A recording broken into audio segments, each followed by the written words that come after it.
hopefully all of my tech will work. I'm borrowing Charles' clicker here, so hopefully when I go forward, it'll actually go forward, as it does. See? Tech right on the last minute. Now, one of the things I'm wearing at the moment is the Emotive Epoch. Now, this is a device which was one of the first EEG reading devices. And the idea is, how can we make more interesting games in the future when we change our interface, right? Rather than the mouse and keyboard, which you guys are so used to, we move to new, interesting, different interfaces. And so, for the talk here, I was asked to talk about the future of gaming, what gaming might look like in the future. So I thought, well, if you look at current trends, consoles, possibly the last generation coming up. We don't know. I mean, is next year going to be the last Xbox, the last PlayStations? What will they be in 5, 10 years' time? The smartphones, right? Almost all of you will have smartphones. You're gaming on them. They're replacing consoles. They're replacing your handhelds. They're on the way up. Social integration. Right? More and more of your games are part of your everyday life. Right? You're no longer just playing occasionally. You're playing all the time. And this idea of blurring the edges between you and games. Now, wearing a device like this makes you look kind of a bit strange, but as it gets smaller, like all our technology, as it gets integrated, as it becomes part of our clothing, it blurs the line between when we're gaming and when we're just existing in the world. So, I've been looking at some of the trends. Smart TVs will be coming through, and Samsung is saying most of those are going to be Android-based. So your TV is going to become the console. Right? You won't actually need a game console. You'll have your clever remote, and you'll just directly control games. They're going to integrate games between your mobile device, between your television, between your car. Every device you have will be connected, and it will be able to be part of a game. So rather than just developing games with a focus on what interface we have now, right? If you're looking 5, 10, 15 years out, we're not entirely sure where the game is going to be. Is it going to be in my pocket? Is it going to be shared between us all? That we just become part of one large game? And all of you will be constantly playing all the time. We'll get more spectacular MMOs. Secret World didn't do quite so well as you'd like, but it happens. It's a very fickle, dangerous industry, as we were saying. But there'll be more of these large-scale games, right, along with the casual games. The market is just getting bigger and bigger. Right? We all bemoan the sort of, oh, consoles, people aren't buying the games, and they're all gone casual, and a lot of developers have moved from consoles into mobile.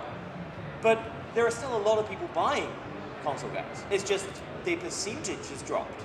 But that's because so many more people have come into the industry. You'll get like games as service.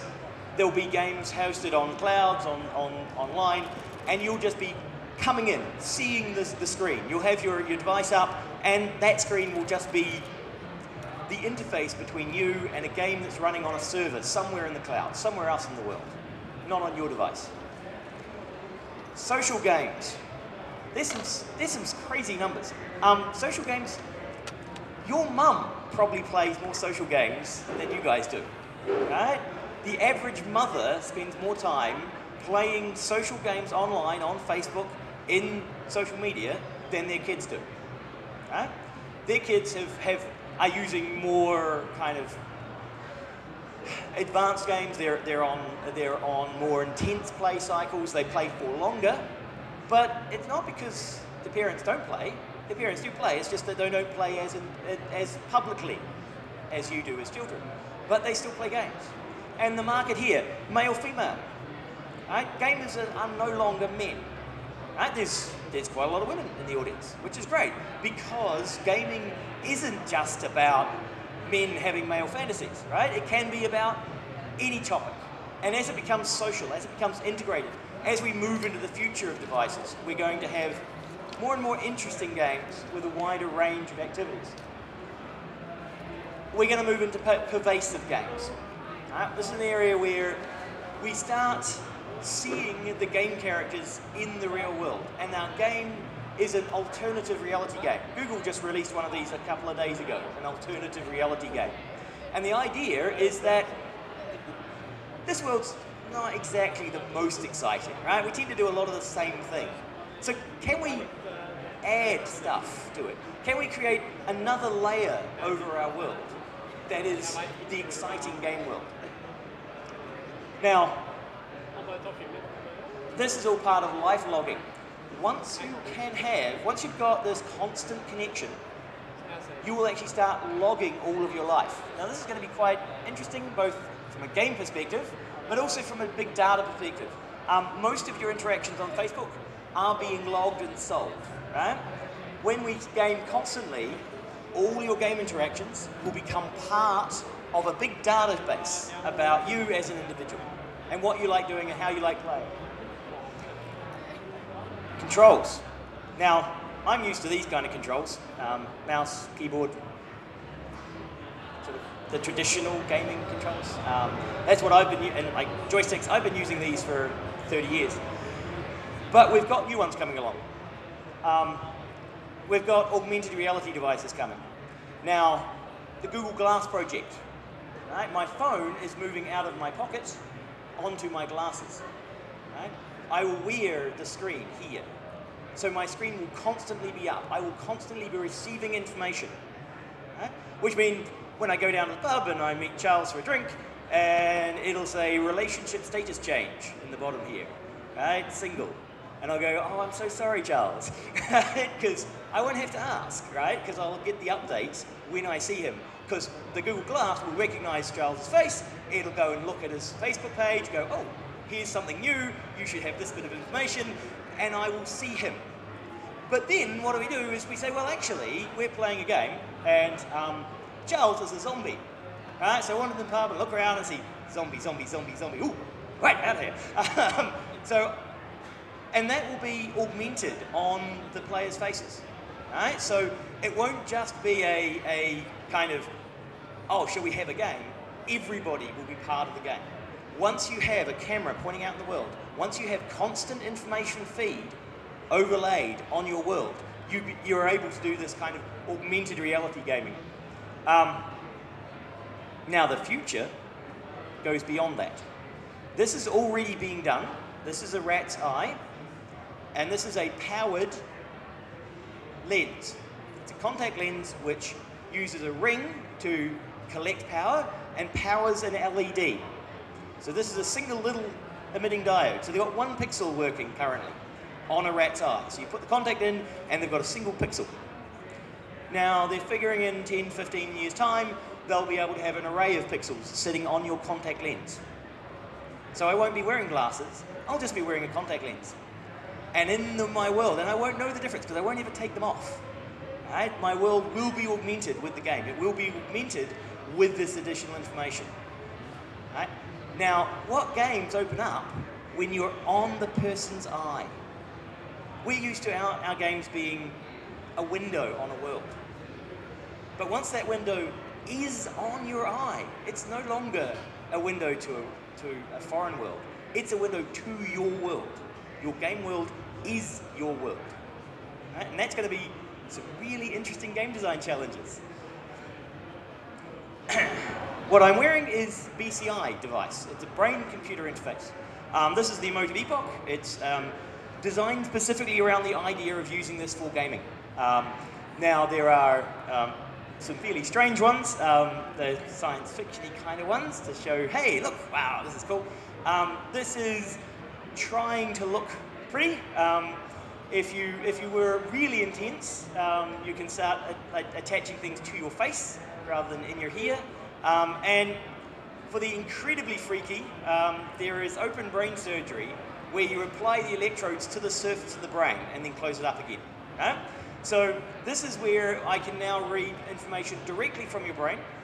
We can't currently put information into the brain.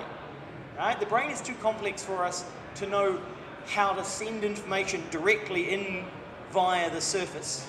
But we can certainly read what you're doing. We can read your muscle movements, your desires to make things happen. from the surface. Not what you're thinking about, but kind of the general area of thought. And if we have a look at what my headset is doing, we'll just see if this works. Okay, so this is the emotive epoch. This is giving me the signals. If I stay very still, right, you can see that it's trying to give me these signals. Now, if I wink, you should be able to see changes in some of those signals. Oh, there goes one. I have to get a bit closer because the signal's quite strange. Now, this relies on electromagnetic pulses. So it's looking for, there you can see the green line at the bottom there is my winking. If I sort of clench my teeth, if I move, it does a lot. It's struggling to get some of that. What it's doing is it's reading the electrical stimulation in my brain from the outside of my brain. Right?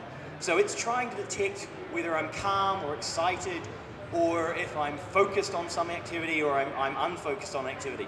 Now, at the moment it's really struggling because there is so much electromagnetic stimulation in this room that it can't tell the difference between my brain doing stuff and your cell phone doing stuff and his cell phone doing stuff. And there's too many other devices around. Now, if I go back to the... Oh, it's got the signal again. So, the future of the devices, we will be connecting directly in. Now, one of the devices we're actually looking at developing for some of our gamers is a forearm cuff, where we measure the muscle activity in your forearm. Because when you're moving the mouse and you're about to shoot, you start compressing your finger. If I can shoot, as soon as you think about firing, I can gain you 3 or 4 frames over your competition. Now, some pro gamers will be quite happy to get an extra 2 frames when they fire, right? So this is a forearm cuff. It's a new type of device, and eventually the idea is that you can, just by thinking about doing the action, you'll be able to interact. Okay, so Google Glass, heads-up display. This is what you might see as a prototype for this, for how the world might look. Now, the worrying thing here is it's full of advertising, right? Well, yes, that's how we pay for games now. People don't want to pay for the games that they want to be, they're quite happy to be advertised at, so advertisers pay for games. And this is an augmented reality environment where you're seeing the advertising and you're seeing activities, and you can make a game out of this, right? But the idea is that it's part of your world, right? And here you pop up virtual keyboards, you can pop up controllers, you can pop up games. Now,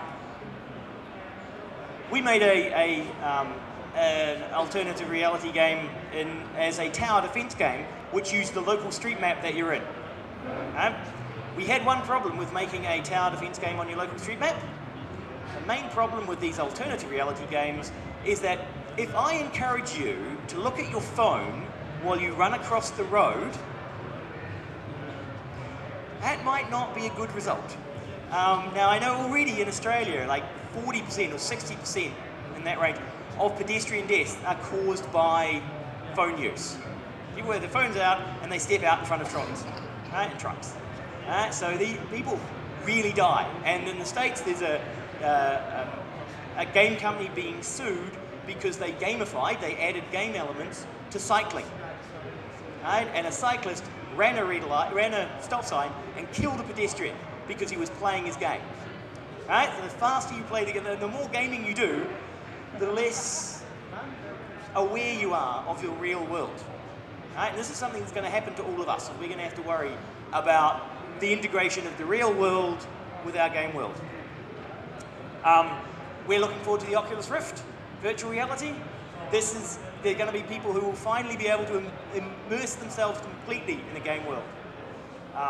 This is going to change how we do VR. Right? It's coming out next year. It's going to be exciting. Caves and domes. We're starting to be able to produce really nice effects, 360, multiple interactions, very complex studio floors. we're able to create these immersive environments, and we're going to see more and more of that, right? As people spend more on their games than they do on other entertainment. So some trends that I think you should be aware of, because I've got to keep moving. Digital extortion. This is something that we are starting to see now. As you put more of your life into your games, right, and you spend more time in your games and you build your character in your game, you don't necessarily own all of that data. There's some company out there who owns that data, and they might decide to just kind of up the cost a little bit to access that data. Right? You've got all your files stored somewhere, and they decide, well, we're just going to double the cost. Who do you go to and say, hey, that's unfair? There's no one, right? They can extort as much money out of you as they like because you've put the data into the game. Right? This particular Pony Stars game was doing this with teenage girls. And what they did is they tested the game on A/B testing to see what's the best way of making money from teenage girls. Right? And the very best way they found for the teens, the 10-year-olds, was you give them a pony and they lavish attention on a pony. And then you give them as many ponies as they like, right? Because they're trying different things. Do you give them one pony and let them spend all of their time with one pony, or do you give them lots of ponies? And what it is you give them lots of ponies, and when it takes too long to comb and feed each pony, right, your player will pay for someone to look after their virtual ponies for them. Right? They'll pay you to look after, they'll pay the company to look after the ponies that they've fallen in love with because it's too long. It takes too long to feed and brush them all. And what's worse is if they go on holiday, you can send them emails of starving ponies. And if you threaten to kill a little girl's pony, she will make her parents pay you money. Right? And that's the absolute best way of getting money out of a 10-year-old girl, is to threaten to kill her digital pony. Right? Now that's evil. I don't care about these first-person shooter games, right? Call of Duty, that's fine. You shoot like digital things, they explode, that's fine. Threatening to kill a little girl's pony just to make money? I mean, and it's not illegal, right? This is completely illegal. This hasn't been regulated yet.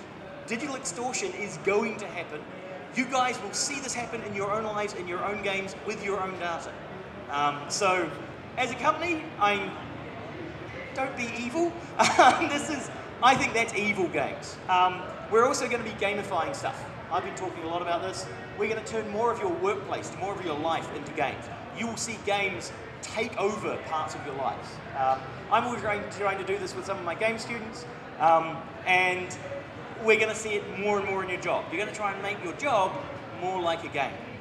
So the future of games actually is about becoming part of your life, not just something you go and do, but something you are constantly doing. Work, you'll have more agency, you'll have more feedback, and you'll have more experimentation. One of the things we love about games is we get to do stuff, right? We're in control. Most workplaces, not so much. So that was my quick run through, and I'm running out of time. So my summary is, games are going to spread into your life. You're going to have new interfaces, EEGs, heads-up displays, the Google glasses, the in-the-eye information. That is going to create games that are all around you all the time. One of the scariest things is being part of someone else's game that you don't know you're part of. If you've ever seen Fat Man Rodeo, yes, there's an example of using other people as part of a game. Right? Now, I've seen this in a more tangible rather than technology sense. You have a zombie game, right?